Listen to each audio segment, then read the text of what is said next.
సాయిరామ్.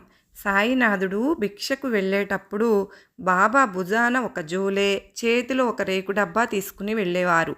అన్నము, రొట్టె, కూరలు మొదలైన ఘన పదార్థాలు జోలెలోనూ, పులుసు, పాలు, మజ్జిగ వంటి ద్రవ పదార్థాలను రేకు డబ్బాలోనూ పోయించుకునేవారు.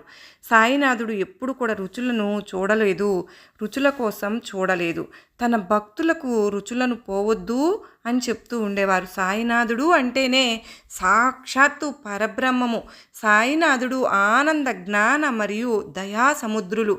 సాయినాథుడు జీవులకు అధిపతి, ముందుకు నడిపించువారు, నాయకుడు, నావికుడు. సాయినాథుడు ఆనందానికి మూలస్థానము. సాయినాథుడు మన యొక్క సకల బాధలను, దుఃఖాలను మరియును ఆటంకములను తొలగిస్తారు. సాయినాథుడు మనకు సరియైన దైవికమైన మార్గమును చూపుతారు. బాబా వారిని నమ్ముకుంటే ఎప్పుడు దేనికి లోటుండదండి. సర్వే జనా సుఖినో భవంతు.